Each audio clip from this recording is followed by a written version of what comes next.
Josephine County Republican. It is May 10th, 2026. Yesterday, I went to the meet and greet with Representative Dwayne Yunker and Representative Ed Diehl, who is running for Oregon governor. So that was at the River Valley Redwood campus here in Grants Pass. It was a great event, a bunch of awesome people, a lot of good turnout, good folks, and here it is. Let's get into it. I want to introduce my wife. That light is so bright. Thank you. Is that okay? Can you still see me? Okay. And thank you, Tyler, for letting us use your beautiful church here. This is my wife, Jamie. She's all in this with me. We have flipped our life upside down to do this. We worked in our business together, and she's my chief of staff in the legislature. And that doesn't work out for every couple, but it works great for us. I just know that I don't talk shop until she's had her coffee in the morning and said her prayers, and then we can talk shop, and we talk shop all day. But thank you. And happy Mother's Day tomorrow. So I currently serve as state representative for House District 17, which covers East Salem through the Santiam Canyon, if you're familiar with that. That Highway 22 corridor, Staten, Almsville, Turner, and then all the way up through Detroit. The beautiful part of the state, but this is also a beautiful part of the state. And we were talking, I used to do work down here. I worked in sawmills all around the world, and a lot of sawmills in Oregon. And Cave Junction we were talking about, I've worked there. A lot of sawmills a lot of my customers are gone. And that's one of the reasons I'm running, actually. I had the opportunity, and I jumped at the opportunity to run the transportation tax and fee referendum, the No Tax Oregon referendum. Thank you to everybody who participated in that and volunteered to gather signatures. You guys got to realize we made Oregon history with that thing. We did 250,000 signatures in 38 days. And we put Governor Kotek on her heels because she was not expecting it. In fact, she was told we could not do it. And I'll talk more about that later. But she was told we could not do it. For me, that was like, hold my beer. We're going to show you we can do this. And people rallied and made it happen. I'll tell you a little bit about my background and then talk about how we're going to take back Oregon. So I did not grow up in Oregon.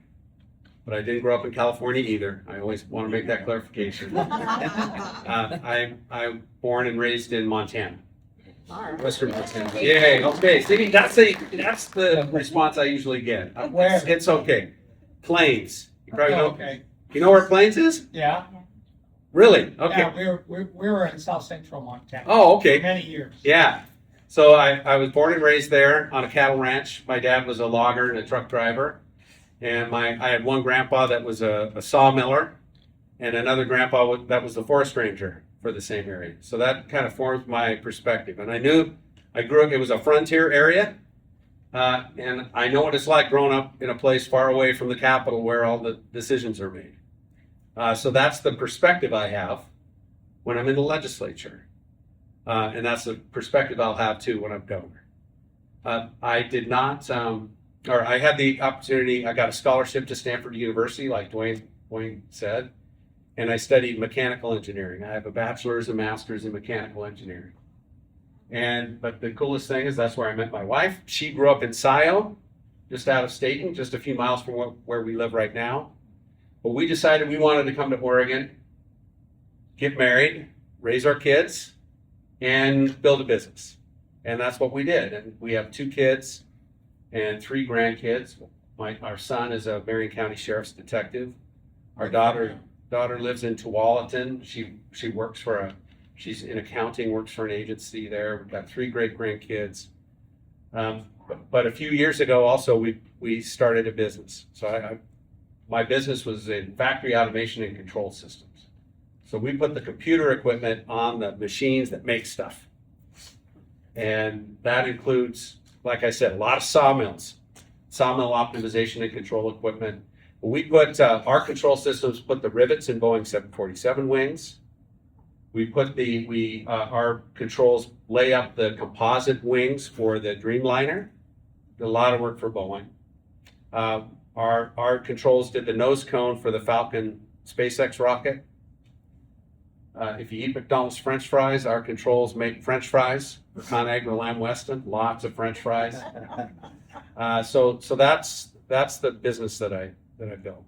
I built it with two other partners.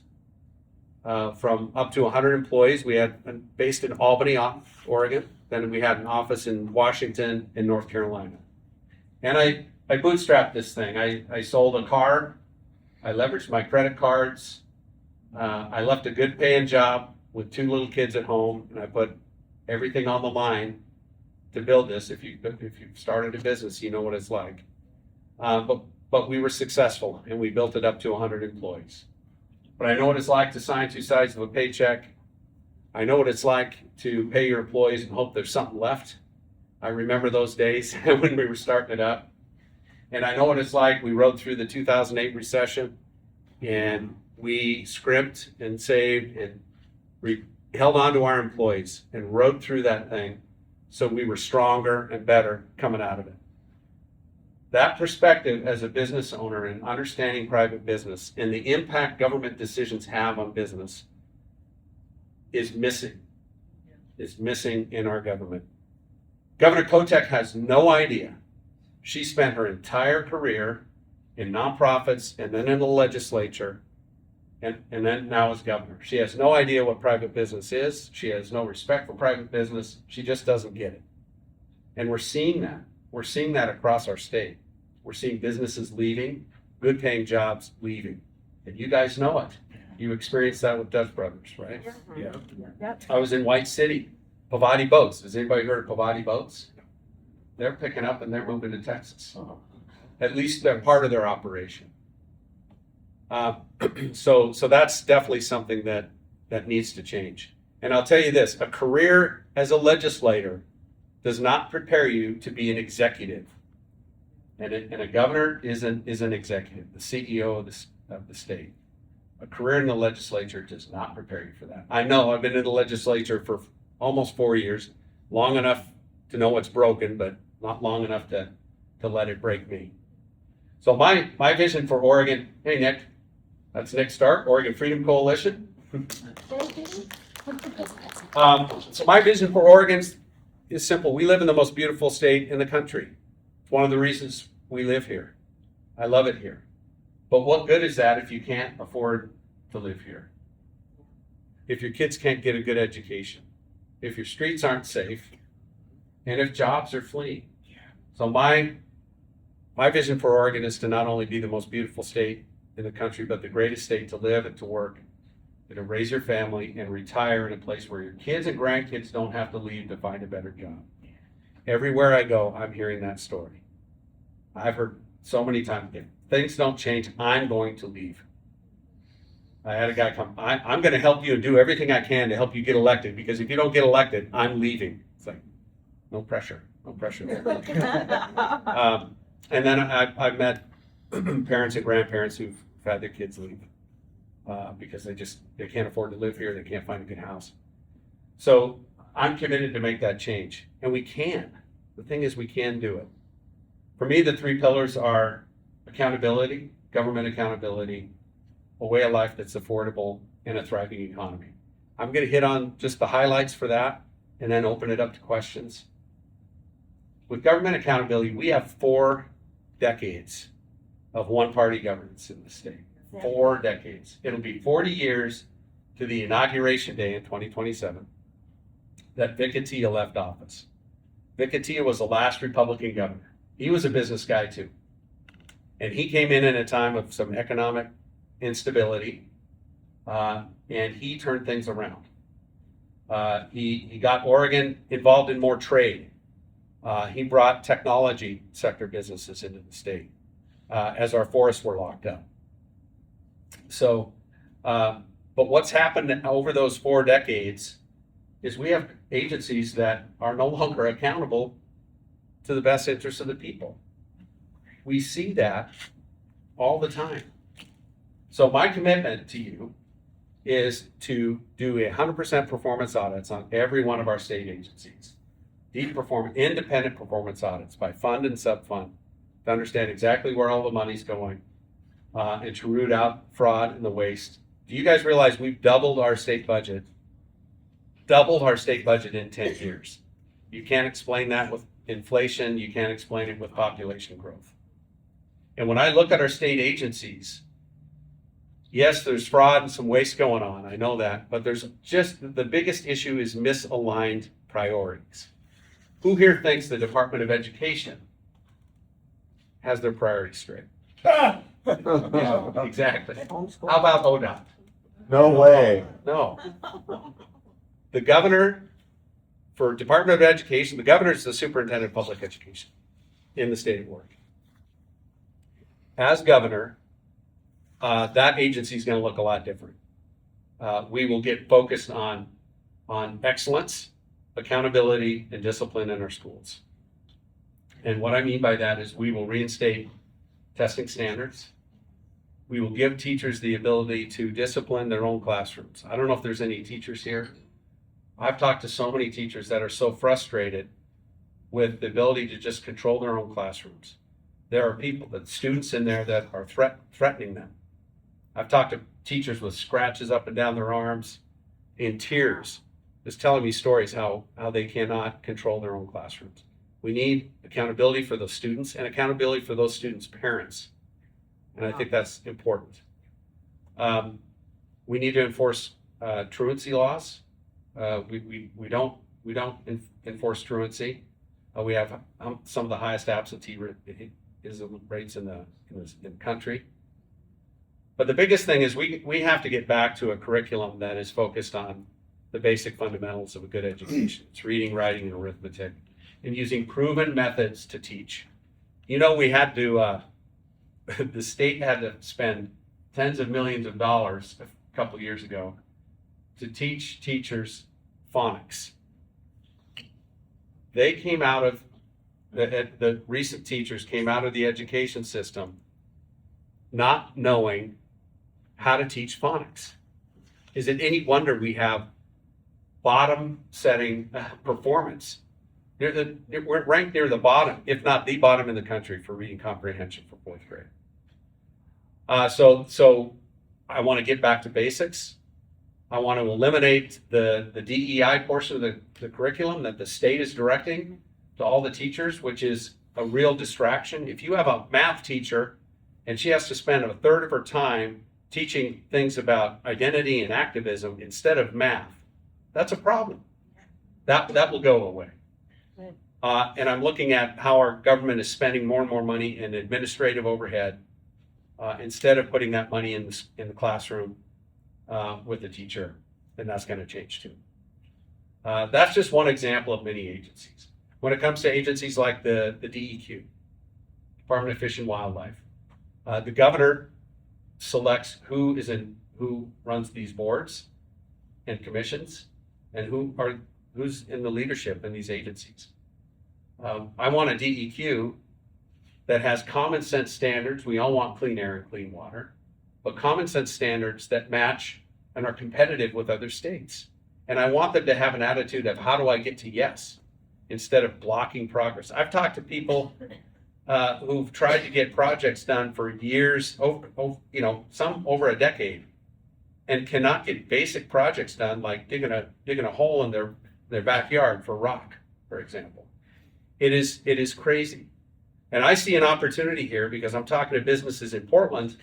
When you have a business in Portland complaining about the DEQ the same way a cattle rancher in Burns is complaining, I'm on to something.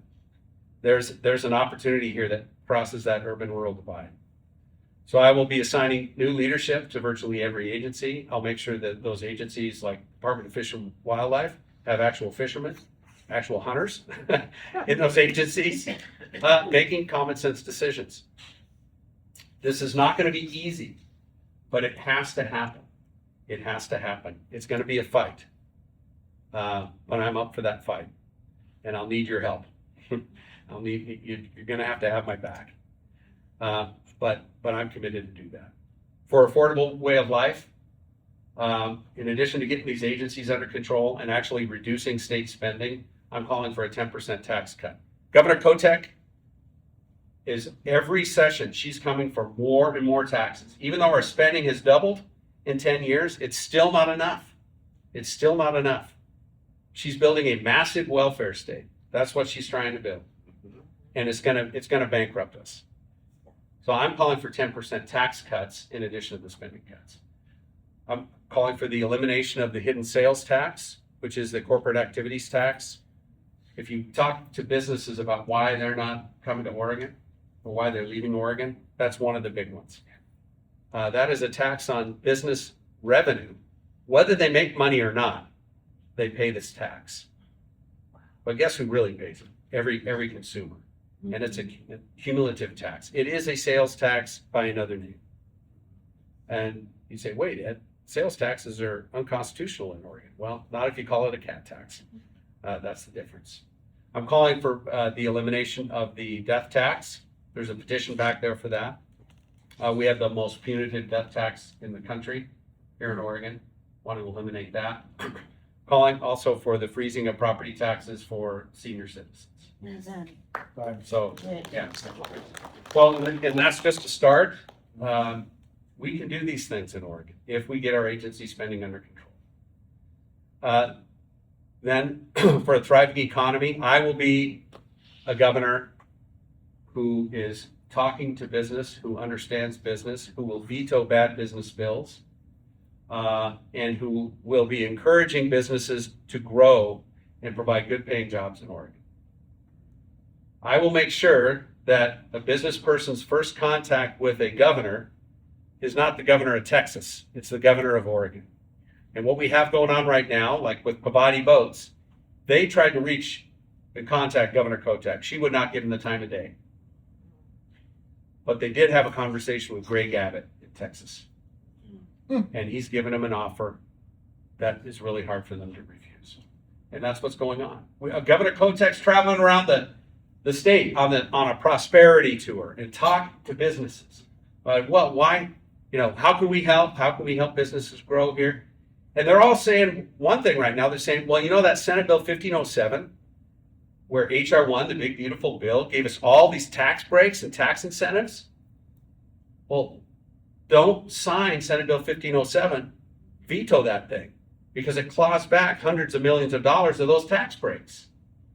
Those tax breaks were designed to incentivize businesses to grow and invest in Oregon. And Governor Kotek is clawing those back. But she did sign that bill. But we have a referendum back there to also refer that one to voters. And we want to show Governor Kotek she can't keep doing this to us. So I encourage you to sign. It's called the No Tax Clawback Petition. But she's traveling around asking businesses how we can help, and they're telling her exactly what they need, and she's doing exactly the opposite. Rep. Juncker and I see it every session, more and more bills that make it harder to build a business, harder to start a business, harder to be a landlord. I mean, it's ridiculous some of the landlord laws that are coming through. She does not respect or understand private business. In fact, she told the Medford Chamber, I was in there talking to the Medford Chamber the other day. She told them that we don't have a business climate problem, we have a PR problem. And if only we just sold ourselves better, we could fix the business climate. It's nonsense. Have you guys been downtown Portland? Not lately. I have, because I'm trying to get votes. Yeah. So, but downtown Portland is a shell. And they're in what's called an economic doom loop. The tax rates keep going up. Portland is trying to tax anything that moves. They just added to the person's utility bill a tax for roads. I'm trying to figure out what that's got to do with my utility bill, but tax rates are going up. Tax revenue is going down. How can that be? Businesses are leaving. People that bought buildings for $800 million are selling them for $300 million. So the property value's plummeting and the tax associated with that's going down. And people of means are leaving. It's going to take us years to recover. but we have to have a vibrant Portland. The state of Oregon needs a vibrant and healthy Portland. I like weird Portland. I don't like crazy Portland.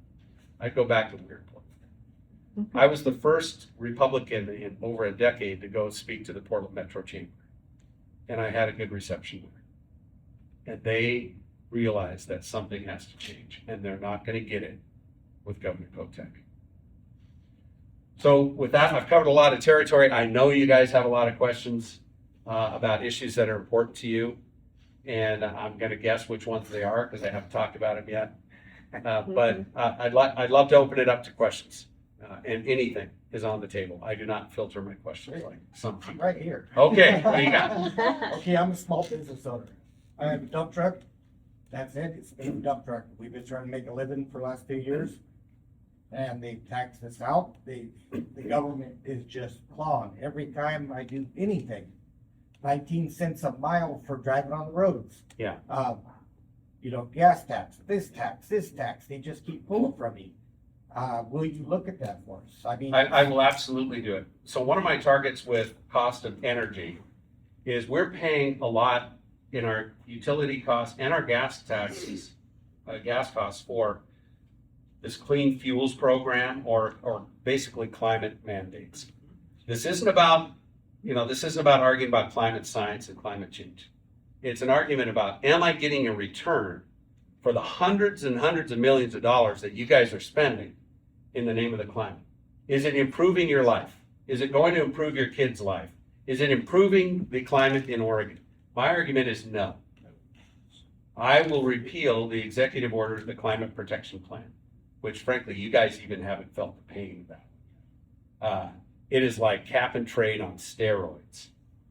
They're going to add a fee on anything that produces carbon, and that could be natural gas, it's going to be gasoline, but the fee goes to a nonprofit called Seeding Justice.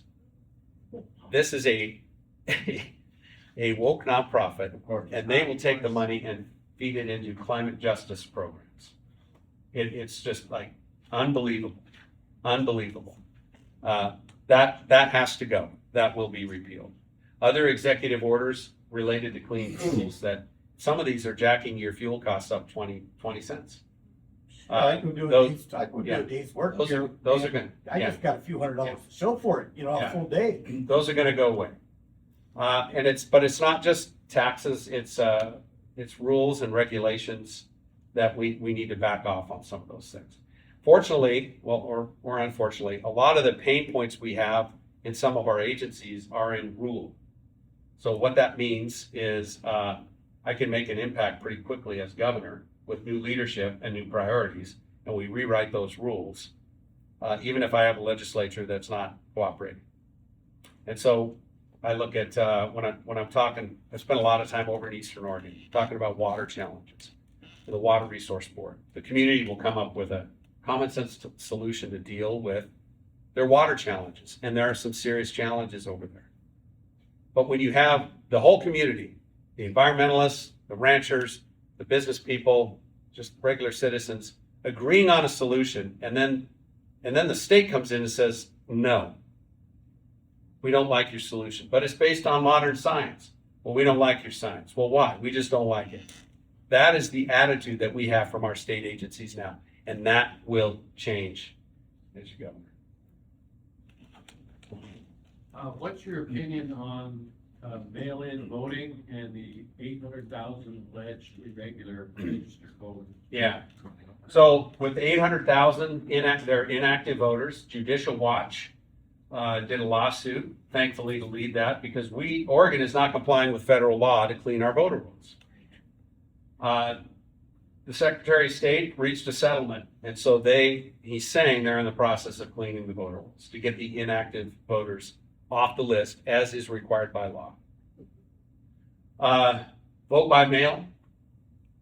I would personally love to go back to a time where I can walk into City Hall, cast my vote, take my grandsons with me, make it a holiday.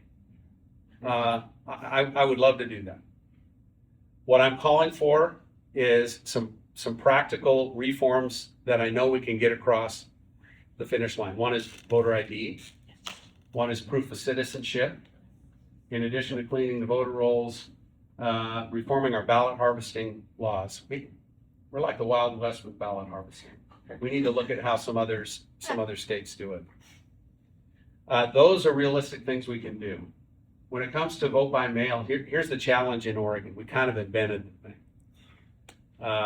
thing. We're a lot of Oregonians are attached to it. And I bet you most people here would vote today to get rid of it. But if you ask most Oregonians, I know what they think, and most Oregonians would say they're not ready for that yet. They want to keep it. So what I'm calling for in lieu of that is those reforms that I talked about, which will really help with integrity, and then transparency on the system. Let's educate voters what chain of custody looks like. Let's educate voters what voter churn looks like. I've talked to Dr. Frank about this. He and I actually agree on a lot of things. Let's look at signature verification and what the weaknesses are, and educate voters. But that's I'm just laying it out. That's where we're at. And so instead of going for the moon and getting nothing, I want to get something. Voter ID, proof of citizenship, clean up the voter rolls, and improve our ballot harvesting. There's a few other things I'm looking at too. Does that answer your question? Hopefully. Thank you. Yeah. Yeah. In line with that kind of thinking, I think the motor-voter connection I don't like needs motor to be voter. covered. I don't like motor voters. Because you have no proof that the person is a citizen.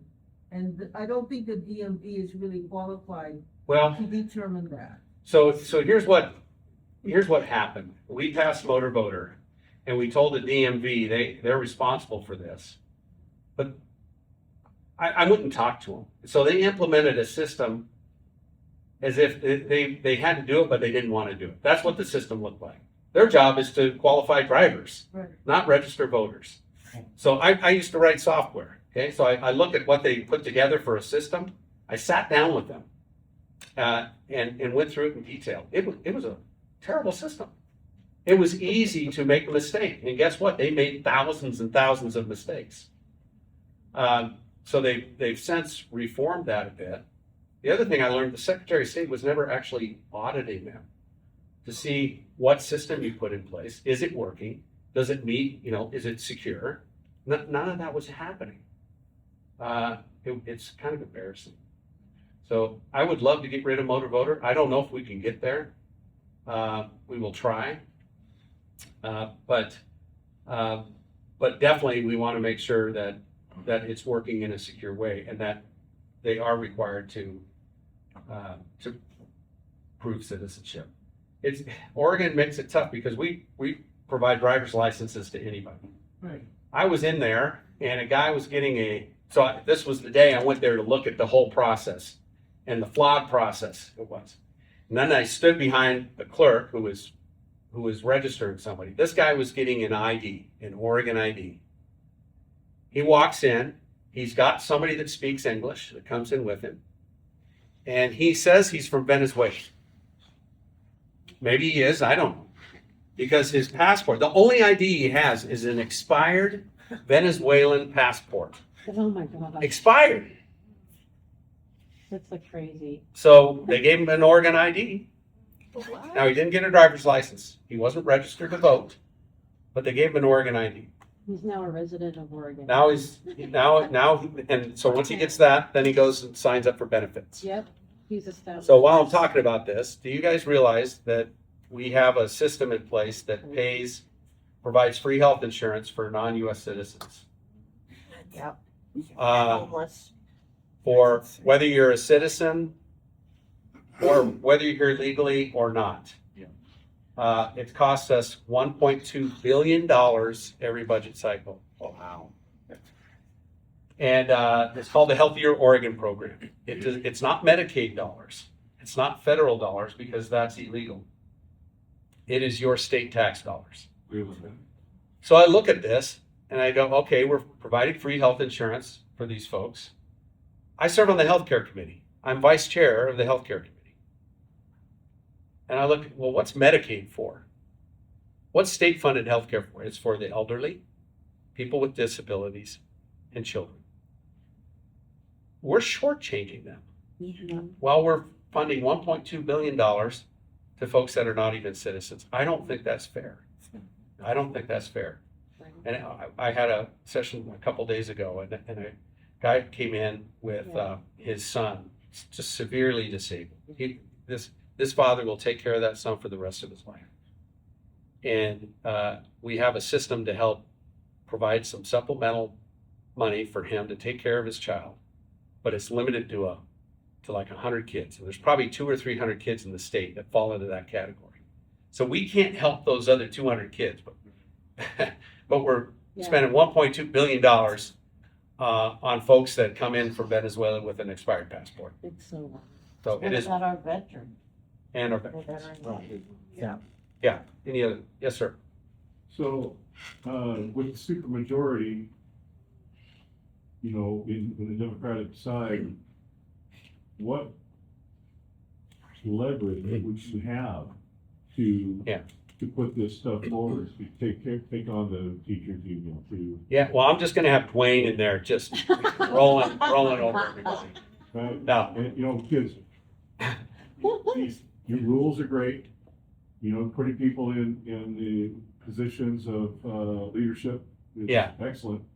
Passing laws, Yeah. is that not your well, so problem? here's my take. It's going to be tough, but here's how I see it. One, I'm assigning new leadership in the agencies. We have rulemaking we can do. I have the veto pen, line item veto ability. But here's how it goes down. Here's how I explained it to Willamette Week and the Oregonian when they interviewed me for an endorsement. And they were frankly appalled at what I said. So said, when I come in as governor, it's going to be an earthquake. It's going to be an earthquake because it's been 40 years since we've had a Republican in office. And that is a message, not just in Oregon, but across the country, that Oregon has finally had it. Oregon has had it with these ideas that sound good, but have dismal results. And we want something different. So that comes with its own mandate, even if it's a narrow margin. And I'm coming in with an agenda. I'm not keeping it a secret, what I stand for. So that I'm bringing that agenda, the people's agenda, to the legislature. And I expect some action on that. I'm going to look for common ground like I do right now in the legislature. I work with anybody. I focus on policy, not personality. And I'll partner with anybody, Democrat or Republican, if it's the right policy. And what we have right now is we have a Democrat Party that is really fractured. And Dwayne sees this too. There are some more moderate Democrats that actually we agree with each other on business issues, not so much on social issues, but on business issues. Then there's the socialists. And I'm not exaggerating. They are Democrat socialists, and they are taking over the Democrat Party in Oregon. And if you talk to Democrats in Oregon on the side, they'll tell you the same thing. They'll tell you the same thing. The Democrat socialists do not believe in private property. They don't believe in capitalism. They have a completely different view of what America should be. And I couldn't disagree with them more. But that is the fracture. So I will try and take advantage of that and form coalitions around that faction and get the agenda done. If they still are refusing to implement my agenda, which is your agenda, then I don't have a problem being the first governor to run petitions and bring measures right to the people and bypass the legislature and get our agenda done. That's the part when I told that to the Oregonian and Willamette Week, they were, oh my God, oh, that's a terrible way to run a state. And I said, what's terrible is a state that passes bills that are not popular with the people of Oregon. What's terrible is a gerrymandered legislature. We also have a gerrymandered Congress. How can 5 of 6 Congress people be extreme left wingers? That does not represent the people of Oregon at all. This is the problem, the biggest problem we have. is we have a government that does not represent where Oregon people are at. That's why we ran this referendum. Governor Kotek knew that this bill was unpopular. And she tried to sell it to you for months, and nobody was buying it. And instead of fixing the problem, which is make ODOT accountable for the money they already have, she focused on what she does, and this is how politics works in there, and Dwayne sees it too. You appease the special interests. So she appeased the public sector union, the SEIU, who wanted more money.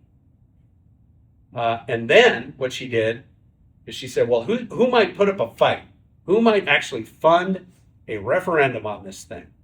So she put bits and pieces in the bill to silence them, get them to neutral or a soft yes or soft no, to make sure that nobody would raise enough money to get a referendum done. And in her callous view, spent her career in nonprofits and a career in the legislature, she'd done her job, and it did not matter what you guys thought. And she was guaranteed that if she delayed signing that bill for 40-some days, that it was impossible for us to get this done with volunteers. But we proved her wrong.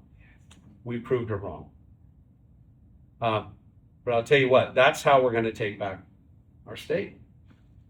And if the legislature is unwilling to act, I have no problem bringing those and rallying and using that bully pulpit to get the people's work done.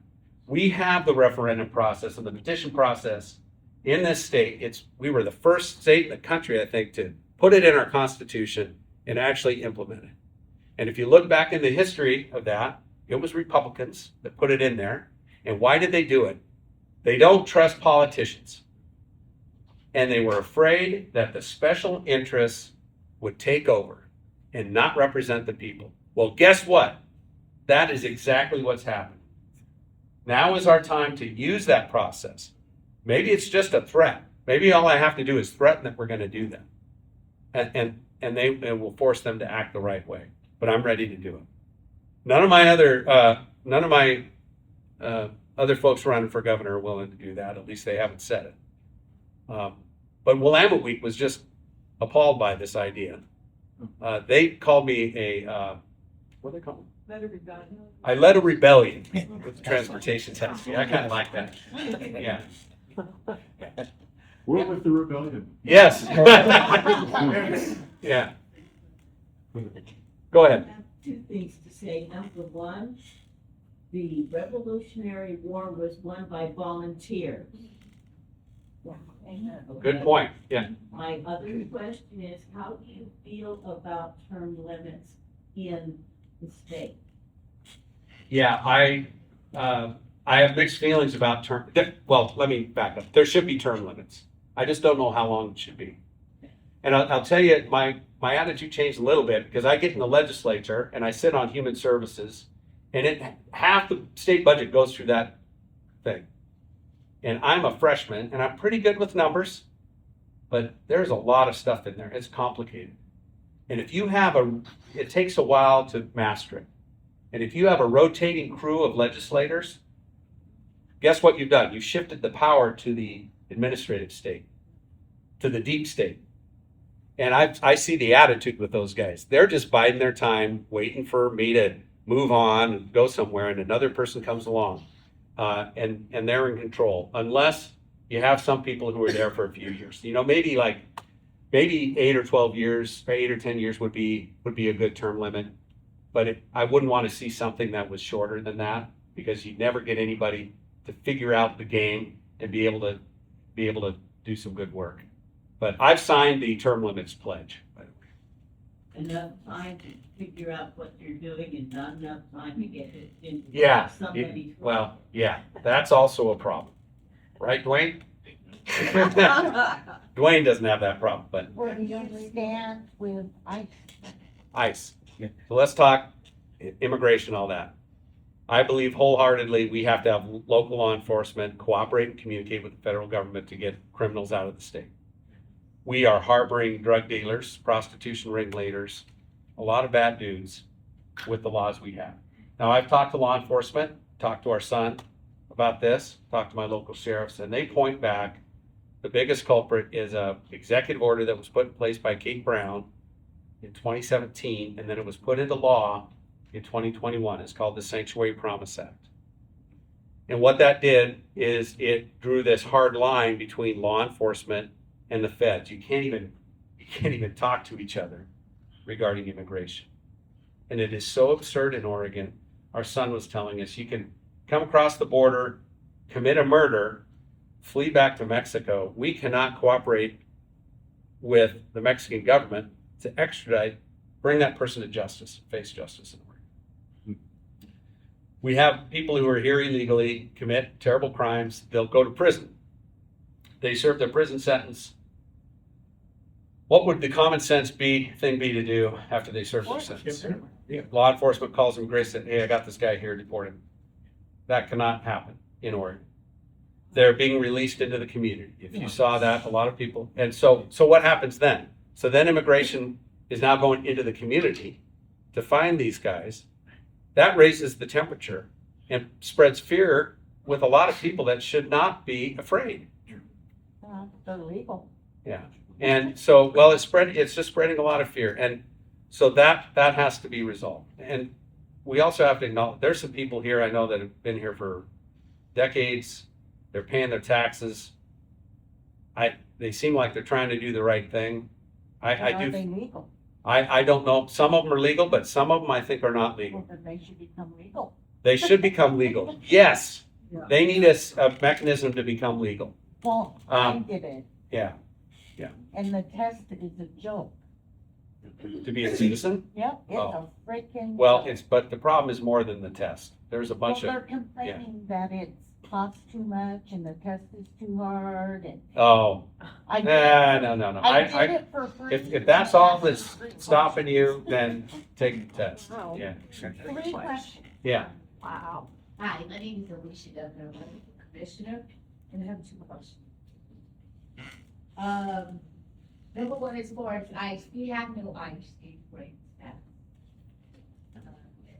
And so what can you do to change that? Are you saying you want immigration officials here in Yeah. Grants Pass? Yeah. I'm focused on public safety and my law enforcement, and I'm leaving immigration to the feds. So what I would say is what I will do is cooperate and communicate with them. So I want to understand what their objectives are, who they're trying to get, and we'll have our local law enforcement cooperate with them. So, I'm not going to be, I don't know if I'm going to be encouraging them to go certain areas or not. I will say this, I mean, we have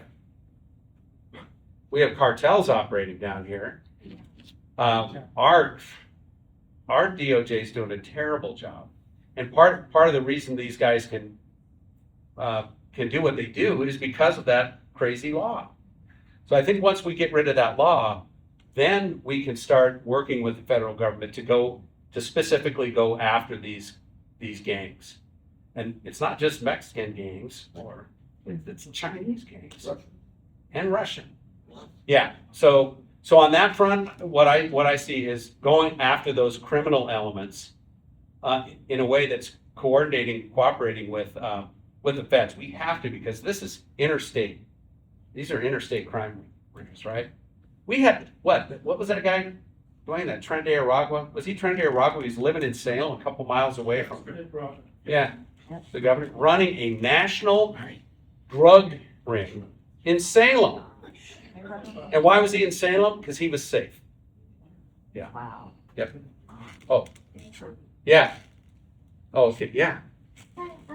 Back to Portland, what's going to be happening with all the club members there and all the graffiti work? What's going to happen with all that? With the club members? Yeah, Let's talk about gangs. Oh, gang gangs, members. gangs, Yeah. Sorry.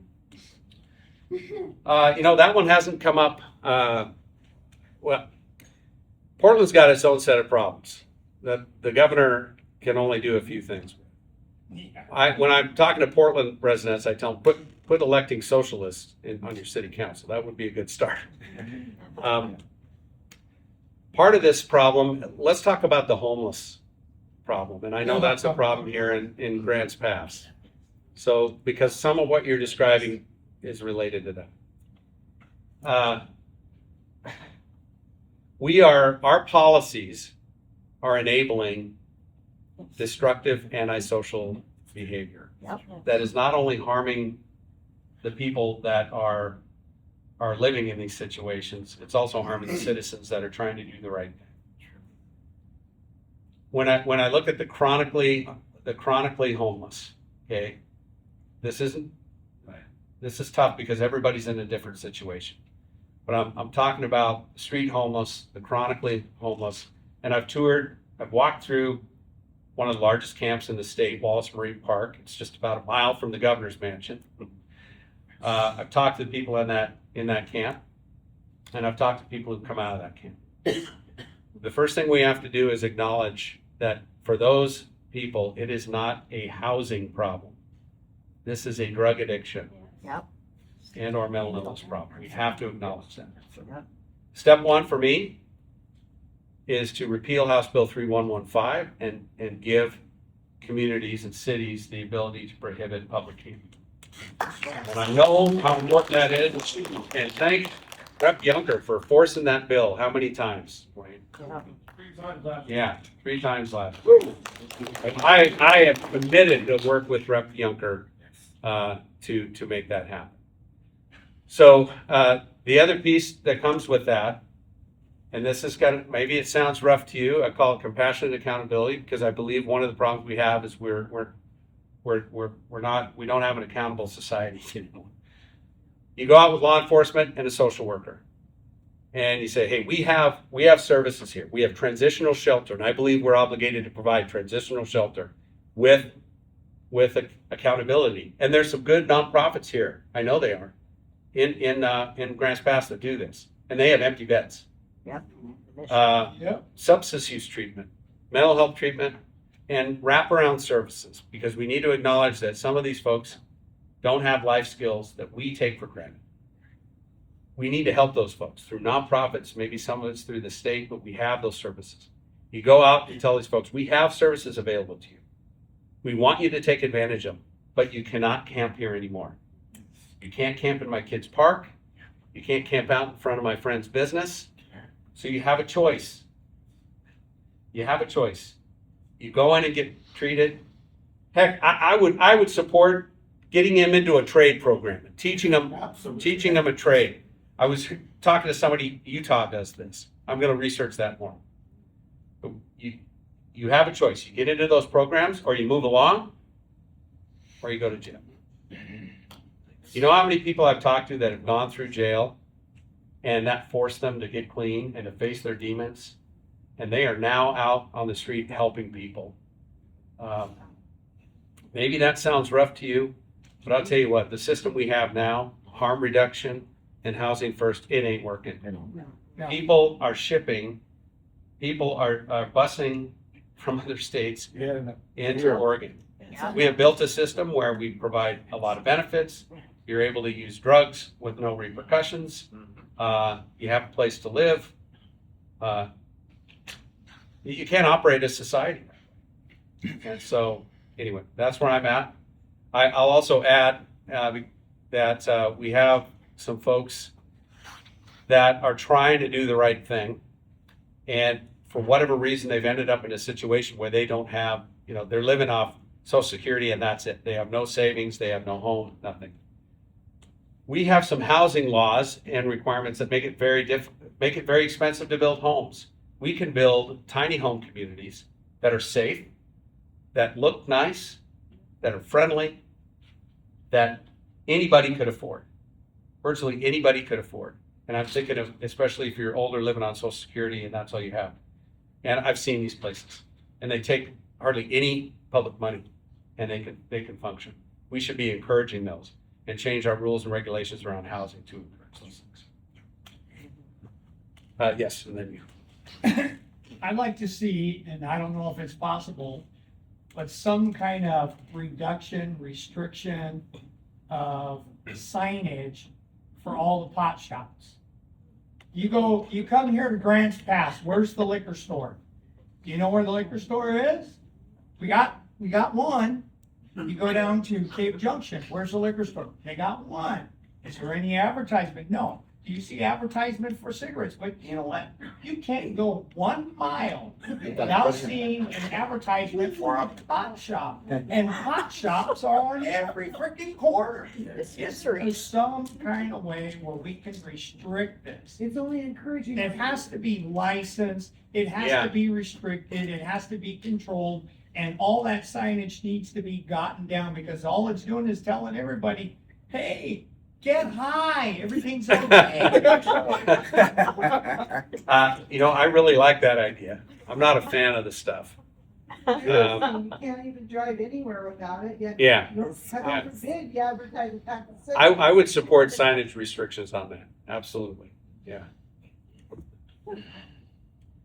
Mr. Mayor. Yeah, Mayor. Mayor Sherfair, City of Grants Pass. I've got a quick question for you, and it kind of brings it back full circle. We talked about the executive order kind of making a sanctuary state out of the state of Oregon. Also, as previous administrations have basically kind of made Oregon a welfare state.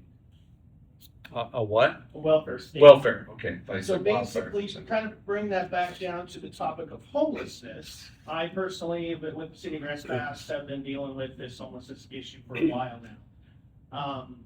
From some of the research that I've done, the state of Oregon is one of the only states in all 50 states that does not require Oregon residency to collect social services for homelessness. So realistically, our previous administration for the state of Oregon have made this a homeless tourist trap. Yep.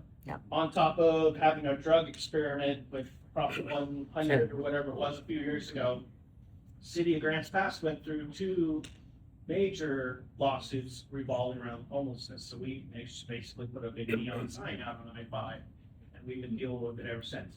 My question, full circle, and I'm sorry this is long and drawn out, but as governor, would you actually start to look into repealing back the sanctuary status of the state so it would actually directly impact the social services of the state? That if taxpayers were paying for social services, to fund social services, it would only be given to people that reside in the state. So when you say sanctuaries, you're not talking citizenship. You're talking residency. The defense, when I go to UCAN and I ask UCAN, why are you not asking for government ID? Give them a free tent, a free sleeping bag, and an EBT card with $900 on it. They said that it basically goes back to the sanctuary status of this state, that they are not required or not obligated to ask for an Oregon driver's license to distribute those social services if that person is claiming to be homeless. So that's interesting because anybody can get a driver's license in Oregon. You don't even have to be a citizen to get a driver's license in Oregon. So I don't get the connection. Well, but you are. If you go into our camps, Yeah. all these camps, there's specifically Yeah. on 6th and 7th Street in our town. Majority of those people are not from this state. They've come in from different Yes. states to collect So- social services. Well, and it doesn't take long for you to declare residency. I think it's more. I'll put it this way, and I don't talk a lot about this because I'm still exploring how to do it. I want to cut off the money supply. I agree with you. It's absurd. You come here, you immediately get on SNAP benefits, whatever benefits, and a phone, and now we enable you. We give you clean foil and clean pipe. It's absurd, and it's costing us a fortune, and it's making our communities miserable. So I agree with you. I don't know what exactly what the answer is on the money supply piece. As a governor. Huh? I'm just asking. I will absolutely look into it as the There's governor. a Harvard Yeah. study that was published a little while back, and it was announced on Fox News, and they did a poll across all the United States, and they ranked all the states on the amount of social services that you can collect. Oregon ranked number 7 in the top 10. And they said if you work the system completely, you could pull $89,000 a year out of all of our social services. Unbelievable. So as the man at the top, that's what Yeah. Well, no, we're gonna change that. That is part of the problem. In fact, I was talking to my wife's father about that. And you need to cut the money supply out. Yeah, yeah, thanks. Yeah, Kind of, sort of on that, but not really. You said you want to change some things, and maybe they're already doing this with the policing and so forth. A lot of times in those camps, the homeless camps and so forth. The only reason I know this is because I've had at least a decade of experience with it. I haven't recently, but they have a real problem with sex trafficking. I see it often. I'm driving down the street and I see a young man taking a young woman somewhere, and I know what's going to happen. And it's sickening. It breaks my heart. mm-hmm. Is there something more we could do? Because it goes up and down the I-5 corridor. And So, we are a stopping point. We are. It's really bad. I-5 corridor is a human trafficking corridor. Yes, it's And- not and- just women, it's children, and men too. Young men Yeah. are being exploited, and it's wrong. And we do not, as a state, we do not prioritize it. You remember Will Lathrop Yeah, ran for Attorney General? yep, Part of the reason I was so excited about him is because Yes. he understood that. yes, He was going to prioritize it. And I worked my butt off to help him get elected. It didn't work out, right. but he's endorsed me for governor. But I want to prioritize it. Within our own Department of Justice, the budget for the human trafficking piece Yeah, is one person. And I think we have enough money to pay for their desk and a laptop. And they have to go get a grant to get additional money to fund their office, which they have a small grant. One from the person, feds. the whole state. Yes, now they'll work with local law enforcement, but that's really sketchy. yeah, Because the challenge is, this is interstate stuff. yes. You need a state coordinating with the feds and with other states, and it has to be a priority. That's an area I want to put more funding in at the Department of Justice level. Yes, sir. So, accountability for nonprofits, that's kind of my question. So I was homeless myself from 2002 to 2010, right here at Grants Pass. All I had was like lunch at the soup kitchen, dinner at the mission. That's it. There was no free tent, sleeping bags. There was none of that. So what got me out of it was like, I was going to freeze to death, or I had to join the Gospel Rescue Mission, which I chose the latter. And here I am, and I'm a business owner. Yeah. Right? A brand new car outside. Yes. So, but my question is like accountability with the nonprofits, because there's 93 nonprofits in Grants Pass helping the homeless. And they only have to give like 10% of their funds to actually helping the homeless. The rest of it, they pocket. Well, What do yeah, we do so- about that? so the accountability, I ran a business. Okay. And you look at how the government runs their agencies and how they distribute money, there is hardly any accountability. I did this in a debate, and I threw out a number of how much Portland's spending on the homeless, and I think I muffed up. I think I gave a number that was for Vancouver. But I said Portland spends $180,000 per homeless person. Yeah. I think it's actually Vancouver, because I was fact checked. And the fact check came back and said, well, actually, we have no idea what we spend on the homeless. They don't, because we don't require them to track who they're serving. Right. Because that might be offensive or racist or whatever. You have to, it's ridiculous. Mm-hmm. So for me, these nonprofits have to have clear goals and objectives. And if you're helping the homeless, what's the objective? To transition them to be productive citizens. And there are ways to measure that. And I've talked to groups that have systems in place that know how to measure that and actually score some of these nonprofits on those metrics. So, So, I mean, that to me, it's simple. You have, who are you serving and what are the outcomes? And if we're not measuring that, you're not going to get any money. Also, that gets me to something I want to do with the budgeting is performance-based budgeting. If you're gonna come to us, like when COVID happened, we got a bunch of one-time money from the feds. And we propped up these institutions now. Are we measuring the outcomes for any of these agencies or projects or programs we put up? No. If you're going to implement a new program in Oregon, we do what's called performance-based budgeting. You have clear objectives, and you have a sunset on that program. And at the end of the sunset, if you're not demonstrating that you're meeting those objectives, the program either goes away or you redesign the program to meet those objectives. We do not do that. We do not do that. And part of the problem is we're intentionally not measuring. Yep. We have built a homeless industrial complex in the state that's costing us hundreds of millions of dollars. The problem's not getting any better. People are moving in to take advantage of it. Build it, they will come. If you build it, they will come. And that's going away. Yes. That's Dwayne. Sorry, Dwayne. So, we are not a business-friendly state. Not at all. The governor, they have done their best to push business out. But all I hear is affordable housing.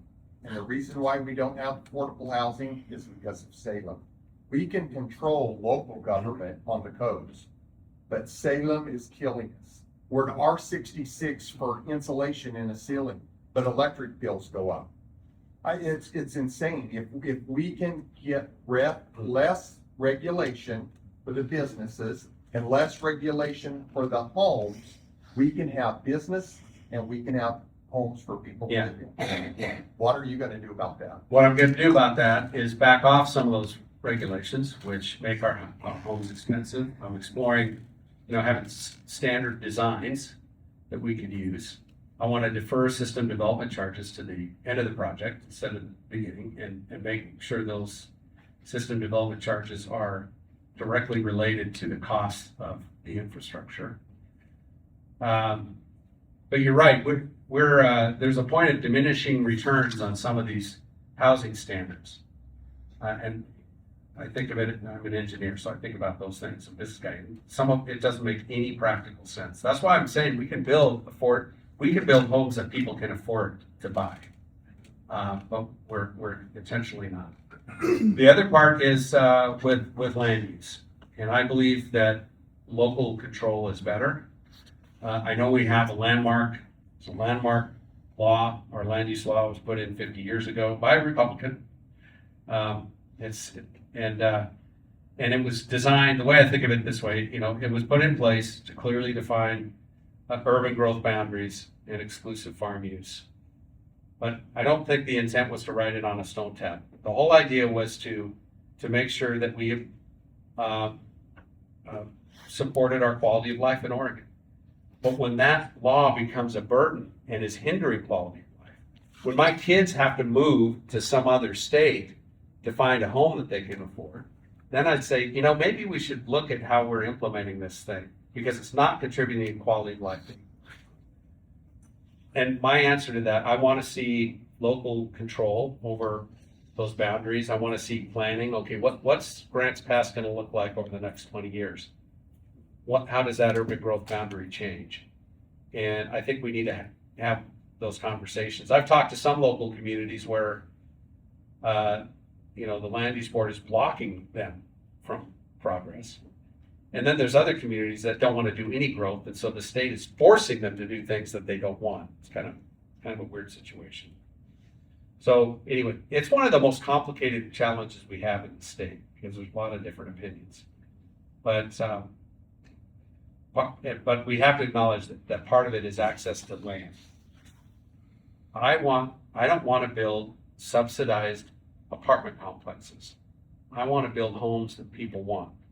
I want my son to be able to buy a house with a yard so my grandkids can play in a yard. Yeah. And that requires land.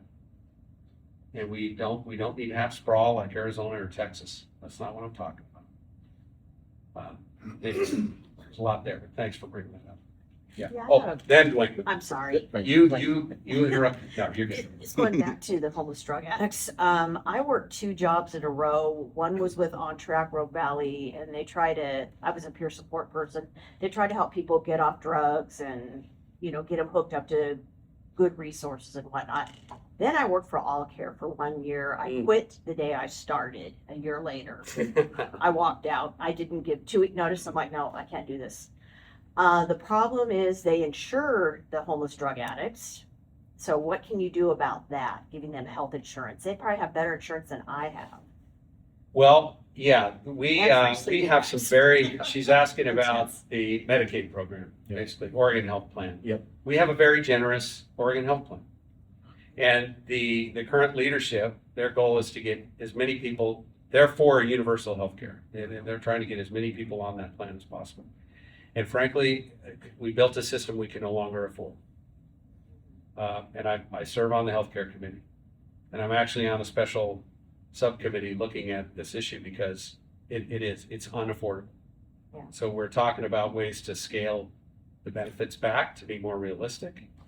I welcome the changes coming from the feds that will change the eligibility requirements for Medicaid and SNAP. You know, if you're an able-bodied, working-age adult, you should be working. Yes. Or learning how to work. Mm-hmm. But not in Oregon.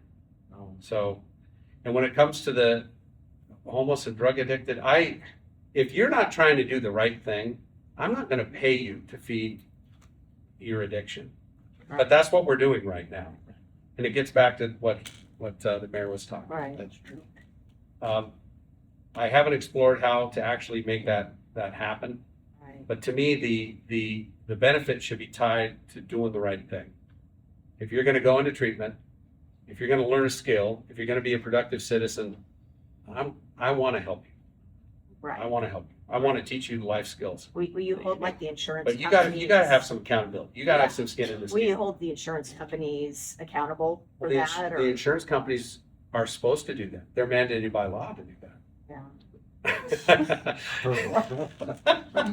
They are. The CCOs are required to provide that to everybody.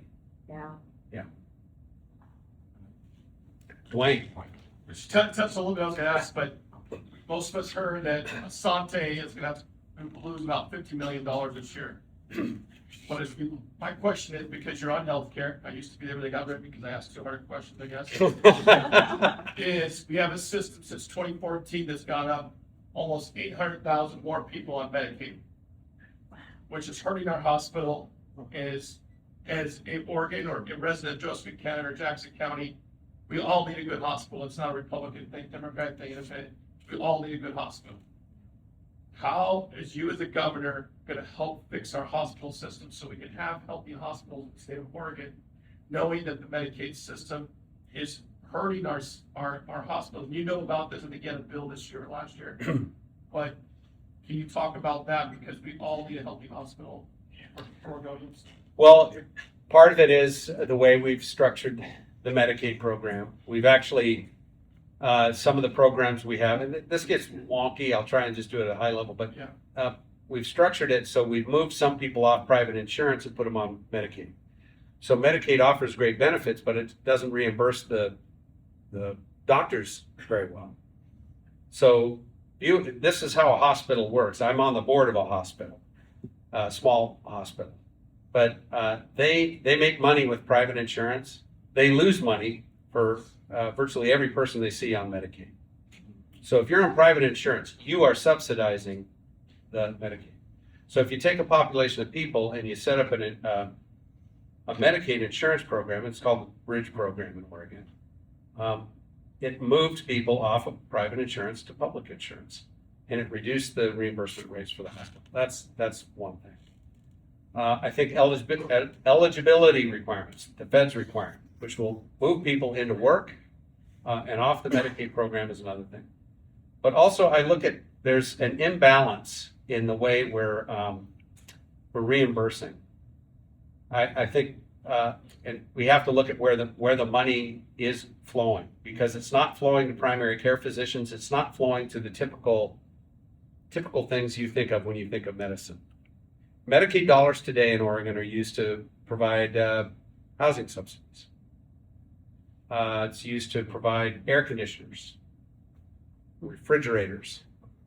Can I get one? You probably don't qualify. It's called social determinants of health.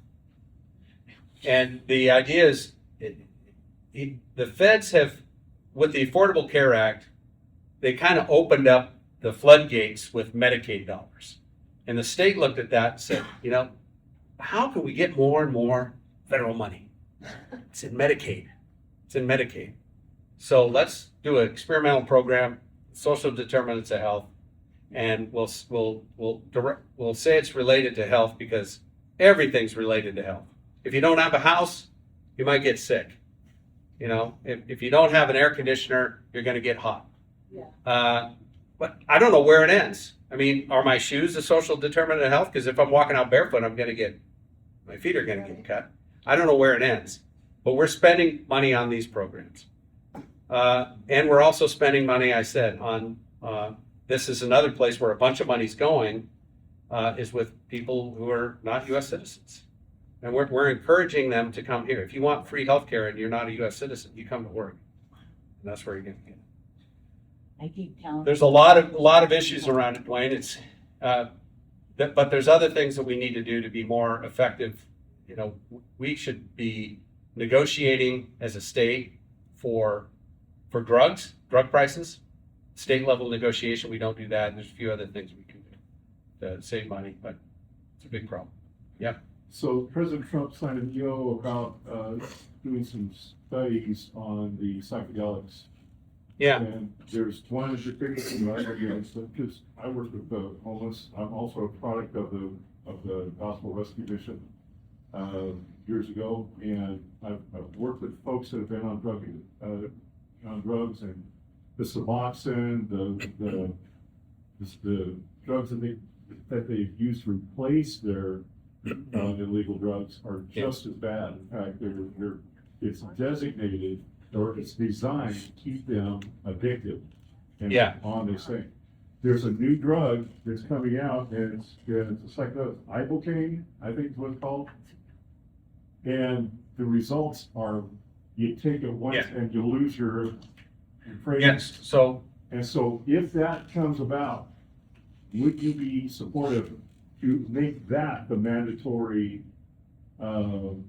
answer to those that want to seek treatment, because it evidently cures them overnight with PTSD and all kinds of. So Oregon is actually doing some work in this area, and this came through our healthcare committee, and Representative Alex Scarlatos, if you know him, he was involved in this. And what it's doing is it's helping military who are suffering from PTSD, basically. And I've researched it or read up on it. It is amazing. It is a painful thing to go through when you're getting treated, but you come out of it and you are cured. Yeah. So I'm encouraging we should continue to study it and in a very controlled way and understand it. I'm supportive of it. I don't know if I'm going to mandate it. I feel that the science needs to show whether it makes sense or not. But I'm supportive of it because it's making a difference in a lot of people's lives. I'll take one more question and then I'll close it out. Oh, two people over now. I'm going to go with the lady over here. Sorry. The person that hasn't asked. Think the person. Did he ask already? Go ahead. I'll ask you one. Okay. What is your take on mental health in the state? We do a lousy job of treating mental health in the state. Yes. We do a lousy job with youth. Yep.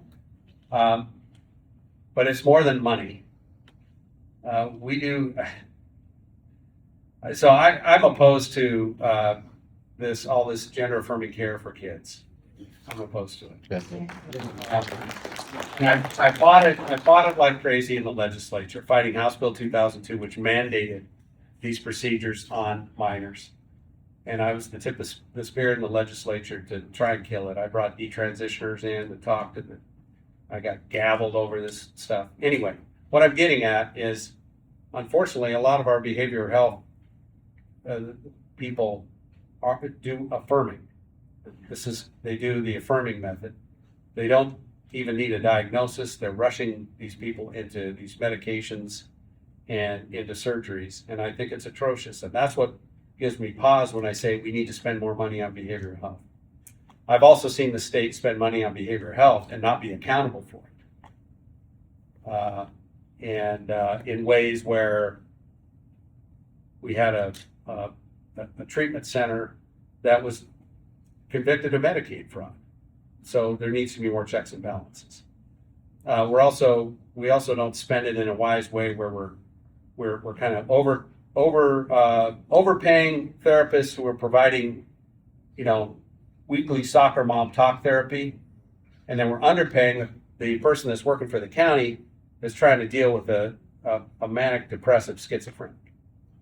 So it's more complicated than throwing more money at it. But I want to reform the way we're providing behavioral health for kids. We do a terrible job at that.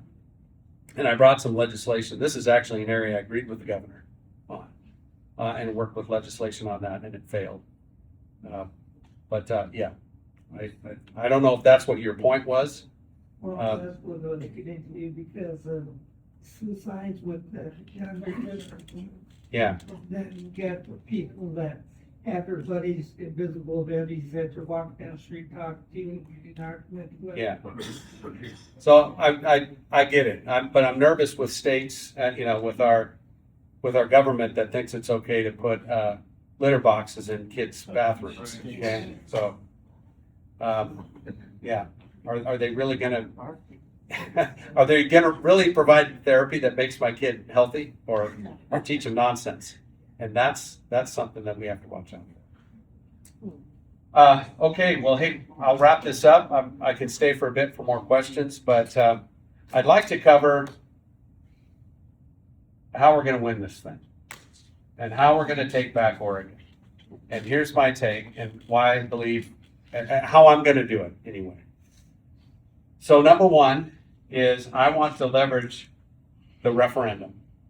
The referendum that brought Democrats, Republicans, Libertarians, non-affiliated voters, Constitution Party voters together like we haven't seen, and energize people who were never involved in the political process before.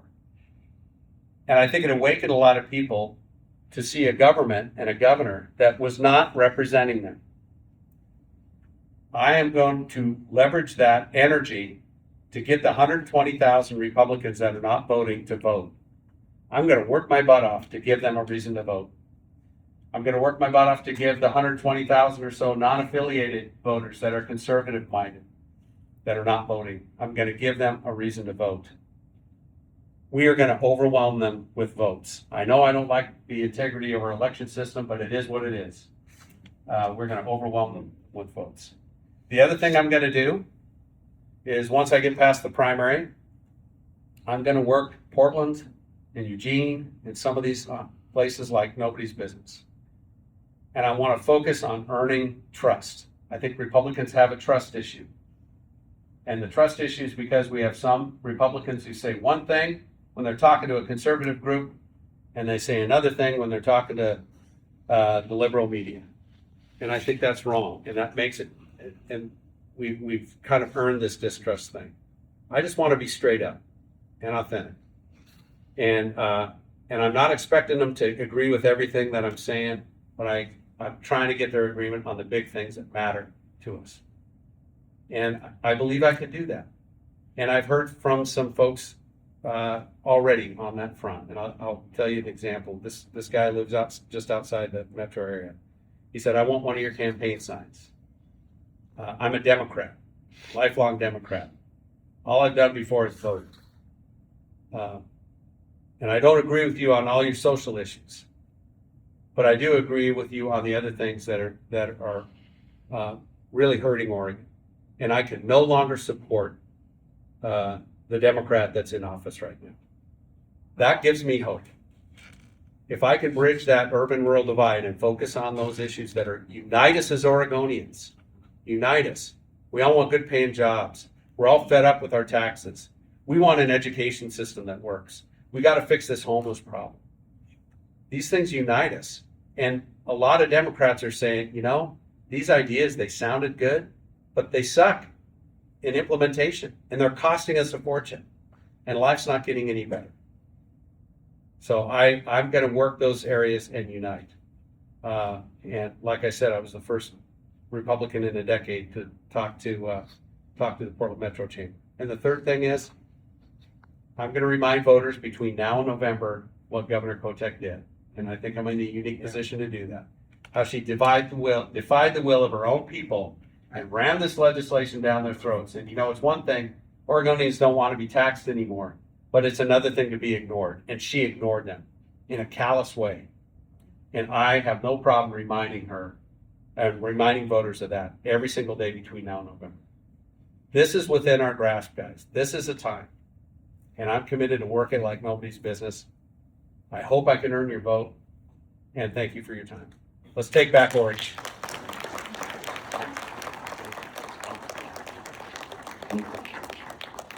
Before we break, please sign those petitions back there.